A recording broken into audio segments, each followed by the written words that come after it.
राम राम दोस्तों और मेरी माताएं बहनें, आप सभी का स्वागत है बाबा नीम करौली जी के शरण में।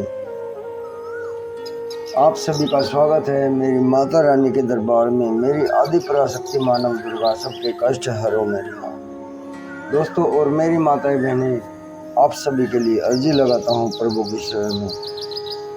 मेरे सर्वप्रथम पूज्य गणेश भगवान जी, मेरे श्री राम प्रभु, मेरी सीता मैया, मेरे शिव शंकर महादेव, मेरी आदि पराशक्ति मानव दुर्गा, मेरे हनुमान बजरंग बली जी, मेरे बाबा नीम करौली जी, आपका बेटा सत्येंद्र आपकी शरण में ये अर्जी लगाता है।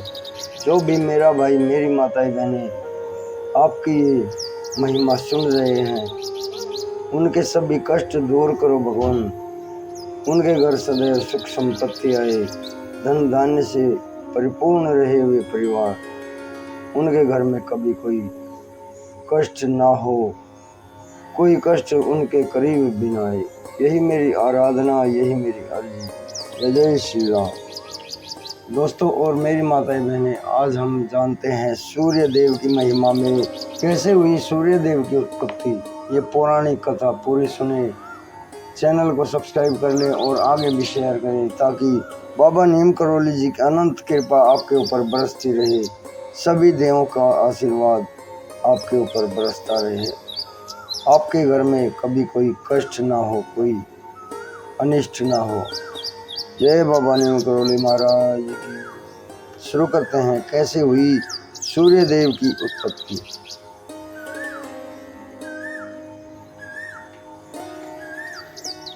सूर्य और चंद्रमा इस पृथ्वी के सबसे साक्षात देवता हैं।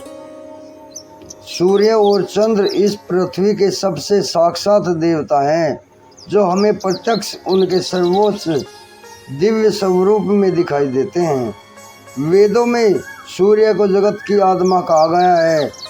समस्त चराचर जगत की आत्मा सूर्य ही है। सूर्य से हमें इस पृथ्वी पर जीवन मिलता है। सूर्य से ही इस पृथ्वी पर जीवन मिलता है, सारी उत्पत्ति होती है। वैदिक काल से ही भारत में सूर्य उपासना का प्रचलन रहा है। वेदों की ऋचाओं में अनेक स्थानों पर सूर्य देव की स्तुति की गई है।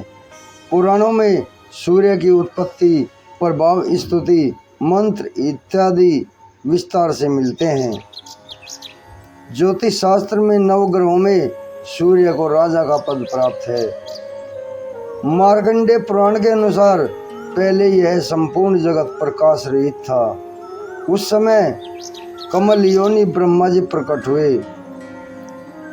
उनके मुख से प्रथम शब्द ओम निकला था, जो सूर्य देव का तेज रूपी सूक्ष्म रूप था।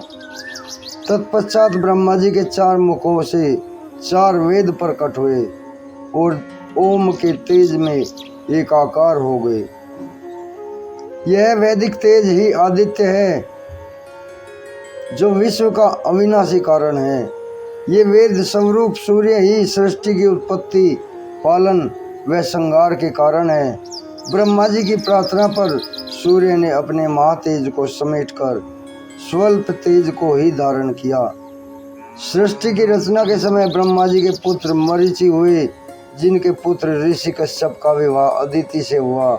अदिति ने घोर तप द्वारा भगवान सूर्य को प्रसन्न किया, जिन्होंने उनकी इच्छा पूर्ति के लिए सुषुम्ना नाम की किरण से उसके गर्भ में प्रवेश किया। गर्भावस्था में भी अदिति चांद्रायन जैसे कठिन व्रतों का पालन करती थी। ऋषि राज कश्यप ने क्रोधित होकर अदिति से कहा, तुम इस तरह उपवास रखकर गर्भस्थ शिशु को क्यों मारना चाहती हो? यह सुनकर देवी अदिति ने गर्भ के बालक को उदर से बाहर कर दिया, और जो अपने अत्यंत दिव्य तेज से प्रज्वलित हो रहा था, भगवान सूर्य शिशु के रूप में उस गर्भ से प्रकट हुए। अदिति को मारीचम अंडम कहा जाने के कारण यह बालक मार्तंड नाम से प्रसिद्ध हुआ। ब्रह्म पुराण में अदिति के गर्भ से जन्मे सूर्य के अंश को विवस्वान कहा गया है। दोस्तों और मेरी माताएं बहनें, सूर्य देव की महिमा, सूर्य की उत्पत्ति कैसे हुई, ये पूरा विस्तार पूर्वक हमारे शास्त्रों की वाणी मैंने आपको वर्णन कर दिया है। आगे भी शेयर करें, चैनल को सब्सक्राइब कर लें। सदैव सुख संपत्ति बनी रहे आपके परिवार में, यही मेरी प्रार्थना सभी देवों से। जय बाबा नीम करोली महाराज की जय। जय श्री राम, जय हनुमान जी की। ओम श्री सर्वदेवाय नमः।